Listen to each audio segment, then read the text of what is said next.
You are a function of this total galaxy, bounded by the Milky Way, and that furthermore, this galaxy is a function of all other galaxies. And that vast thing that you see far off, far off, far off with telescopes, and you look and look and look, one day you're going to wake up and say, why, that's me. Hello, friends. Welcome back. My name is Octavia, and this is my astrology podcast. Thank you so much for being here. I hope you're having a great week. I'm excited today to dig into some themes related to conflict.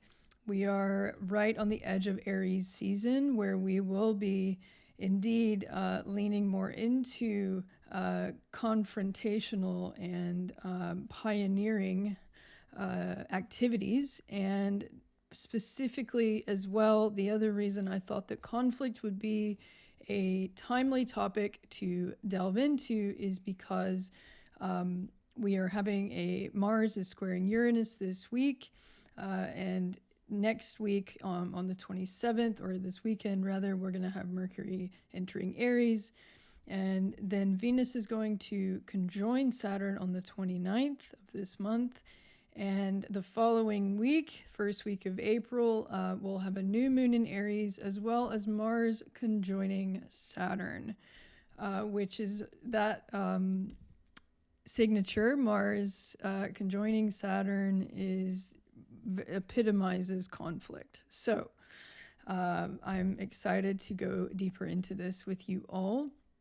If you can remember back to the end of 2020, Mars was actually in Aries, which is the sign that it rules, and it was retrograde for that final 3 months. And so it was, everyone kind of lost their mojo at the end of 2020. So we are going to have a Mars retrograde again towards the end of this year. It will be in the sign of Gemini, and it will begin on October 30th, and it will go until the beginning of 2023 in January. So that being said, this is why I wanted to circle back around to the themes of anger, conflict, and consent. This transit with Venus and Mars squaring Uranus really brought those themes back into the forefront of my mind, and this ability to consider and contemplate conflict, I think, has been one of the most rewarding practices I've done up to this point, because the natural reaction that we all have around conflict, myself included, is to really, we don't want to deal with it.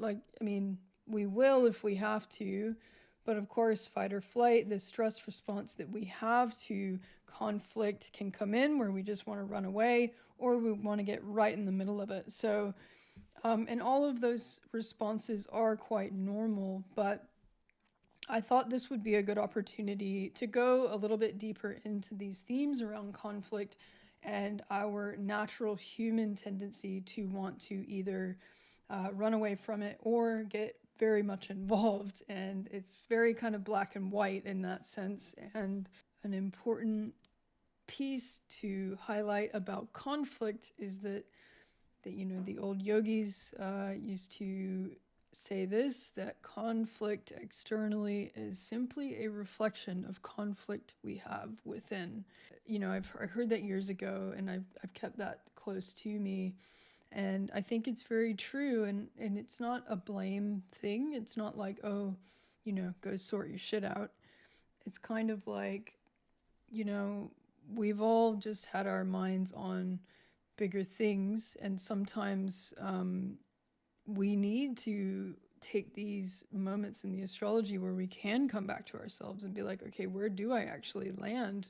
Equinox just happened here in the southern hemisphere, going into autumn, thankfully, because it's been hot and rainy, and I'm just ready for that shift. But in the northern hemisphere, you all are going to be kind of bringing your awareness more outward. So regardless, this is a turning point moment where this is a call to action, a call to a greater awareness and check in with ourselves so that we can understand where these strong desires or reactions we may be having, where they actually are originating, and if they're even ours, because things like anger and frustration and feelings that are reactive are usually masking something else beneath them. And so tension and conflict are what help us to move forward and grow and develop. So there's this very complex relationship that we have to these ideas and to these themes. And I think that there's a lot here that we can actually parse out and use to help guide us through this time. And if we can understand that, looking at examples of where imbalance actually creates something better, something more harmonious, for instance, like the rule of thirds, which, depending on what your aesthetic sensibility is, if you're familiar with the rule of thirds, you may not agree with it, but it's kind of a basic underlying principle with photography of you frame a photo, a composition into thirds instead of in halves or quarters or an even number. And the chart in astrology works similar to this. The trine, of course, 120-degree aspect, it's the wheel that has been divided up into thirds. And of course, the square and opposition are both, opposition is dividing the circle in half into two parts, and then the square is dividing it up into four.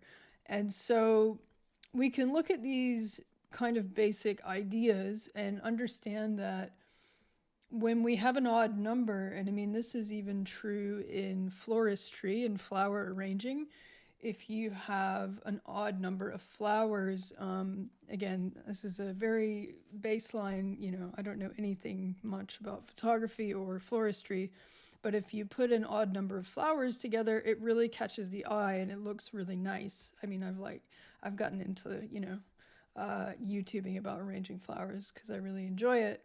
And anyway, so there's something to this imbalanced state that is actually more conducive to us on a, on a basic level that has there's something in it that we like, and there's something about it that we also don't like and that we don't want to look at. This is what the astrology can help us to unpack and uncover in our lives.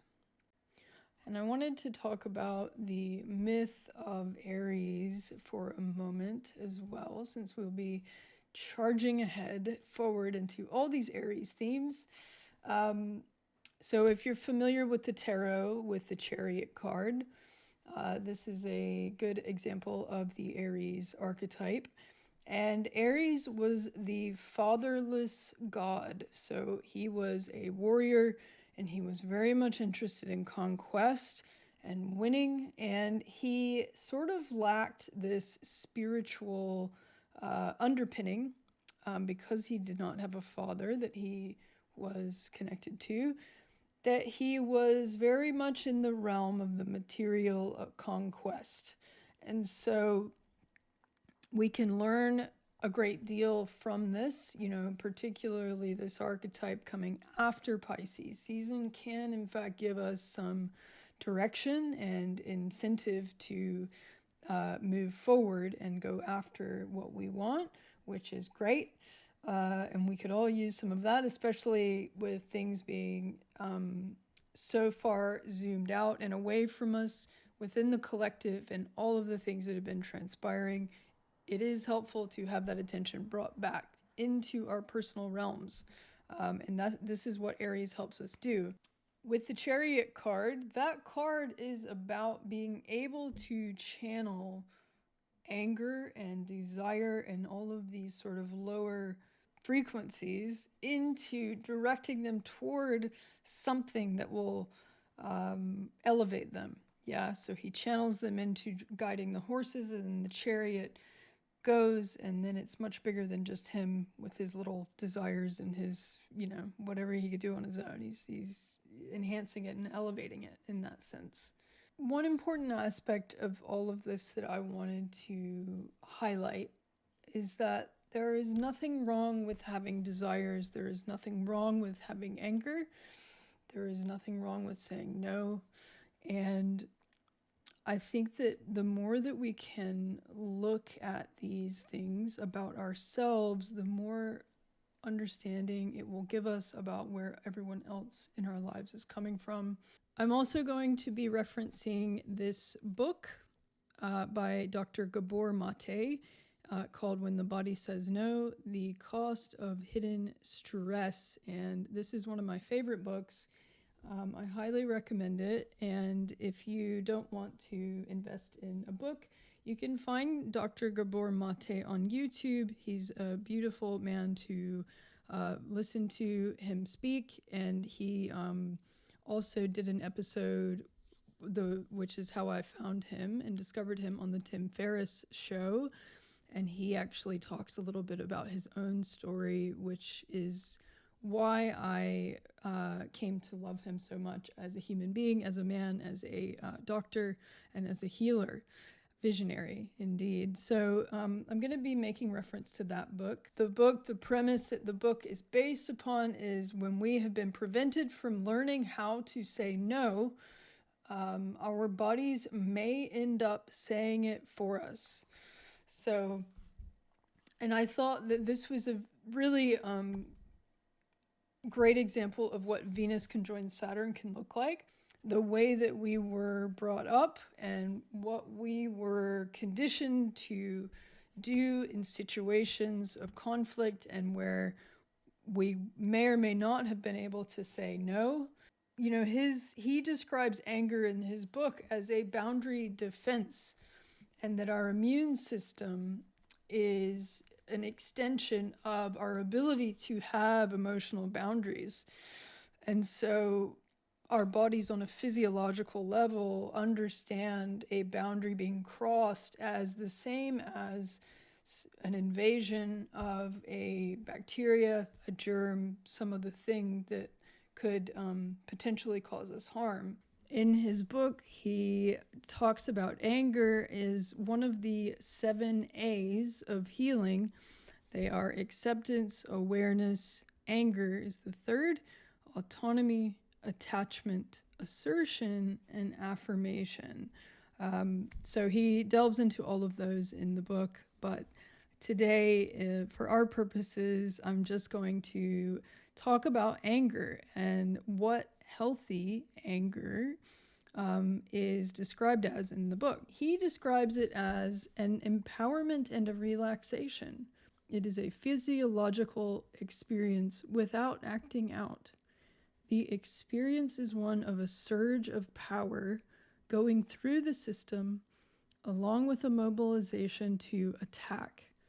There is simultaneously a complete disappearance of all anxiety. When healthy anger is starting to be experienced, you don't see anything dramatic. What you do see is a decrease of all muscle tension. The mouth is opening wider because the jaws are more relaxed. The voice is lower in pitch because the vocal cords are more relaxed. The shoulders drop, and you see all signs of muscle tension disappearing. Now, if you're anything like me, like hearing that definition and description of healthy anger, when I hear that, I'm like, I'll take that. Yes, please. Can I have some of that? Because I don't know about you, but my experience of anger is not, I would not describe it in those terms.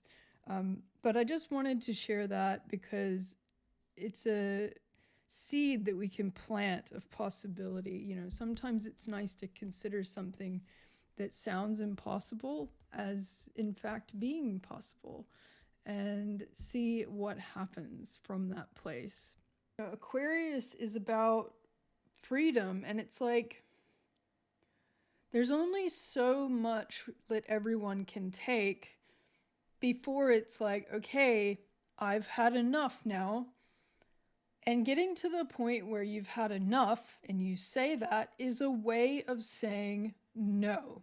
It's a way of saying no more. Like, for my body, this is me saying, I've had enough. I'm not going to keep doing what you're telling me to do because that would end up causing me more harm. So I've spoken about this in the past. So innovation and new ideas is ultimately something that can lead to war. And when new ideas are being integrated into society, it can be very divisive. And this is what happened actually when around the time that Uranus, the planet, was discovered, was around the time of the American and French Revolution. And it was a very contentious discovery of a planet. And it took a long time for it to be official and to be named and all that stuff. But it was a time when there was a lot of things that were changing and a lot of freedoms that were being established for the first time. And, that is ultimately what revolution is all about. In the I Ching revolution, it's hexagram number 49. The hexagram before that is the well. And the well, number 48, is where the community comes together and draws nourishment from, and the sort of hub that keeps it all going. And 49 revolution is about cleaning the well. So it is a very natural cycle to clean the well, to clean out and reconfigure this central point in society from which everything draws from. When Uranus was discovered, it was around the same time in the late 1700s as when Australia and New Zealand were discovered by Captain Cook. There was, and it's interesting because Australia, the natal chart for Australia has a very strong Aquarius stellium. And this is, Uranus, of course, rules Aquarius. So there are no accidents here on planet Earth, in my opinion. And, the period of time around this revolutionary time when Uranus was discovered and around the French and American Revolution, it also coincided with the beginning of the Industrial Revolution, which of course brought an end to the feudal system. But the problem is that a new point of view, a new idea, a new perspective challenges the old point of view, the old order, right? And so then the old is confronted by the new, and then this creates this division, and this is what creates conflict. And ideally, it doesn't go to war, it doesn't eventuate into that, but it has in the past. So ultimately, we can look at these themes and understand a little bit more clearly the nature of why this is all happening. And this is something astrology can help us do. In recording this episode and preparing for it, I've realized that there is a lot that I can go into on this topic, and I wanted to reach out to you as viewers and listeners because I've been asking folks in my realm as well about what their reflections and inputs are around conflict. And if there's anything that you would like to contribute, I'm thinking of doing a multi-part series on conflict. We'll see what happens because I think there's so much to be said about it, and that we can all benefit from revisiting. And because it will be such a strong and consistent signature in the astrology in the upcoming months. So if there's anything you'd like to contribute about it, please do feel free to drop me a line, either on my Patreon page or Instagram. And yeah, just let me know what you think about conflict and if there's anything further that you'd like to go into or hear about. that is going to do it for this one. Thanks again for listening. And until next time, stay safe, well, and wise.